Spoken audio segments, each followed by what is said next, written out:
Greyman is supported by Patreon. Donate now and receive special early access.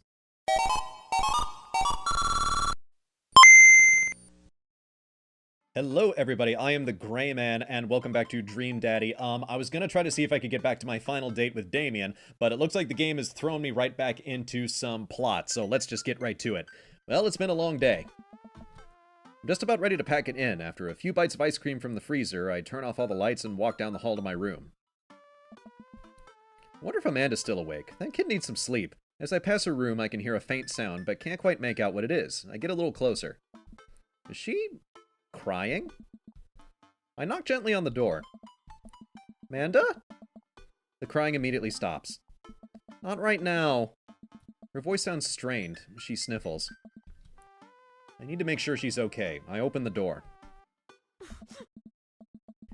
In the dark, I can see Amanda's outline in the middle of her bed, knees hugged up against her body. Is everything okay? I don't want to talk about it. I gotta be delicate with this one. Did something happen? No, nothing happened. Go away. Something must have happened. Amanda. Get out! Okay. I quickly leave her in her room and shut the door behind me. Once the door closes, I can hear her crying again. Wow. What has her so upset? She seemed fine earlier. She's usually so open with me. Did I do something wrong? Is she mad at me? I guess if she wasn't before, she definitely is now. I can't even remember the last time she snapped at me like that. I have a hard time falling asleep, but when I finally do, I'm still thinking about Amanda. After a long night of very little sleep, I roll out of bed and make myself a pot of coffee. Amanda should be up for school soon. Maybe she'll be willing to talk about whatever's bothering her. About 10 minutes before she's supposed to leave, Amanda comes out of her room and makes a beeline for the freezer. Morning, Amanda. Morning. She drops a frozen waffle into the toaster and slams the freezer door. She won't look at me. Yikes. So, anything big going on at school today? No. Okay. You need a ride to school? No.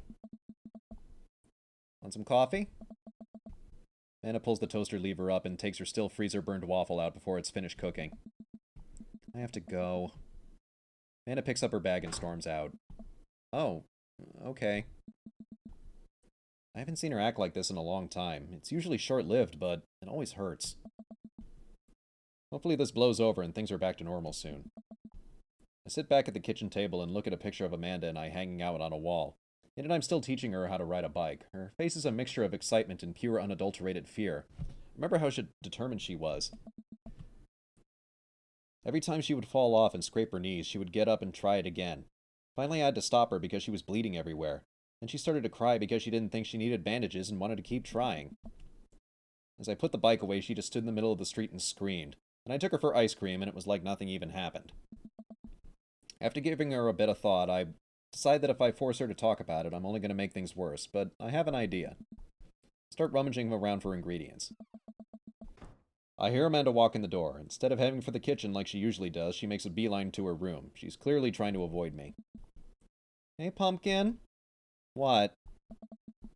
Can you come here for a sec? There's a moment of silence. Yeah. I wanted to say I'm sorry about last night. I'm just worried about you. I get scared when I know something's wrong, and I get even more scared when I feel like I can't do anything about it. Dad, So just whatever it is, and you don't have to tell me if you don't want to, but whatever it is, just know that you have a dad in your corner who wants you to be happy. Honey, you know I'm bad with words, so I was hoping I could speak a language we both understand. I pull a cake out of the refrigerator and place it on the table. Hopefully the frosting is set by now. Ta-da!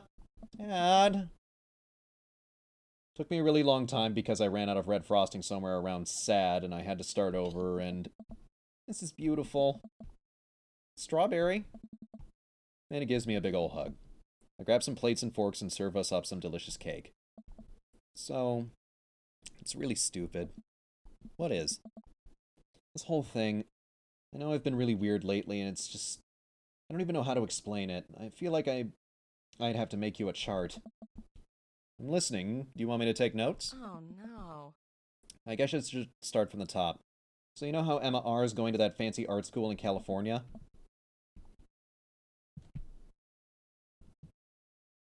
The best friend? You got it! Yay! Wow, I legitimately did not remember that. It had been so long since that session. Anyway, ever since she got the acceptance letter, I've been feeling like she's drifting away, you know? And she's been spending a lot more time with Grace and Emma P. I just thought it was all in my head for a while, but then I found out from Rosie M that both of the Emmas, Grace and Noah, all went to a party at Mackenzie F's on the same night they all told me they were busy studying for the Calc AB final. Oh. OMG. So, another important piece of information is... Oh God, this is embarrassing. Noah, and, that's the thing. I had no idea. I definitely didn't know that. Okay. You're a bad liar. So are you. I learned from the worst. Anyway, so the only person I told about this crush was Emma R, and she promised not to tell anybody. I didn't confront them about the party thing because I didn't want to start drama. So I just keep quiet, and my Facebook made a ding again. I really got to turn that off. So I just keep quiet and keep going about my business. And then one day I invite everybody out to get nachos at the mall, and after not texting me back for like 2 hours, even though none of them ever put their phones down for more than 60 seconds, they all say they're busy, like, simultaneously. And there goes the ding, I've really got to turn that off. So I tell them, never mind, I'll just eat nachos at home, right? But we were out of chips, and I really, really wanted nachos. Totally understandable. Aww. So I go to the mall anyway. I get to the food court, and who do I see there but Grace, Emma P, Emma R, and Noah, all hanging out together and eating nachos without me. It gets better. I'm standing by the escalators watching them and realize that Noah has his arm around Emma R, which is kind of weird, right? But then they kiss! I know, so I storm over there and I'm like, hey! And Grace drops a nacho on her shirt because of course she does, and Emma R just glares at me. Grace, nothing is coming up. I don't know who that is. Grace seems to be under fire here.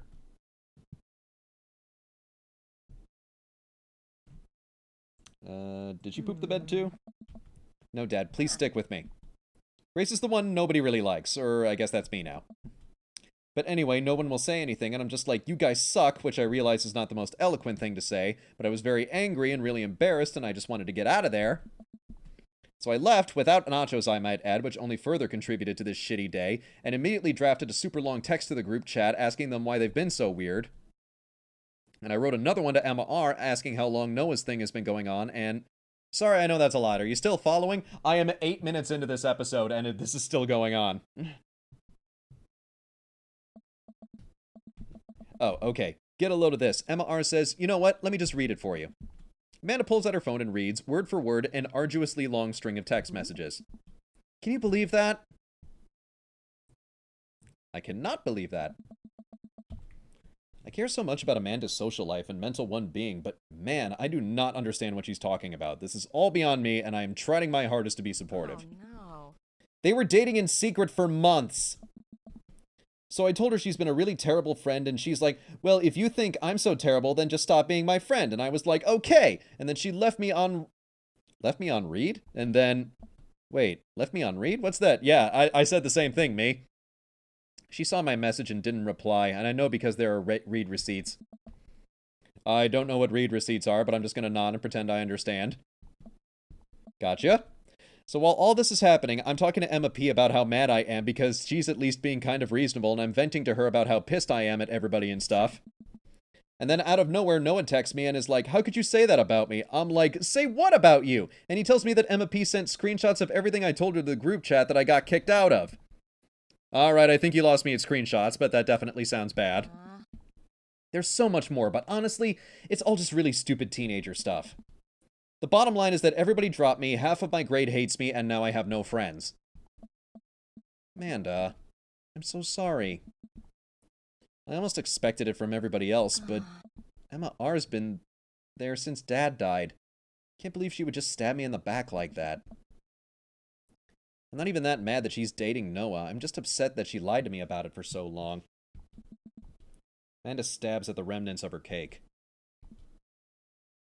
Okay, I take it back. I'm kinda mad she's dating Noah. I mean, have you seen that arc in the back of his house? It's just amazing. So what did I do wrong? Why did everybody suddenly decide I'm not cool anymore? Why wasn't I enough? I don't understand. As mad as I am at everybody, like, I miss them, Dad. Amanda looks so dejected. I almost can't take it. What could I possibly say to help? Anyways, that's it. That's the whole sordid tale. Thanks for listening. Tune in next week for more hot gossip. Wow. I know, it's pretty dumb.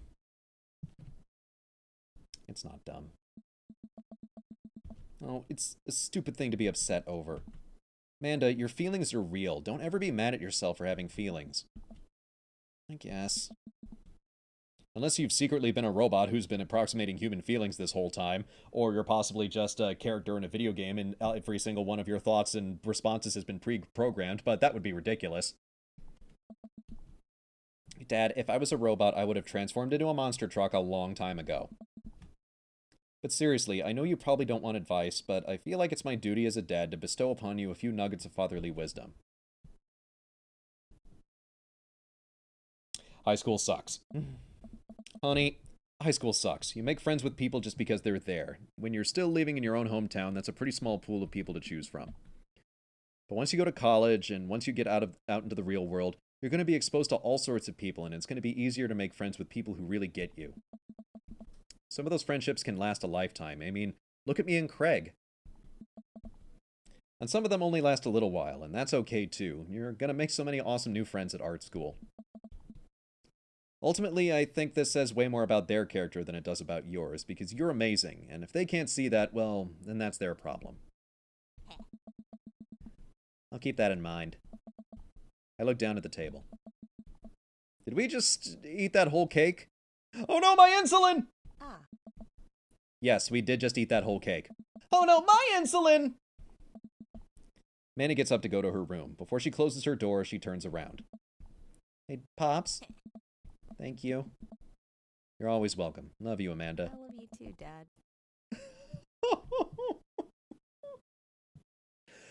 Aww. Welcome. You've got dads.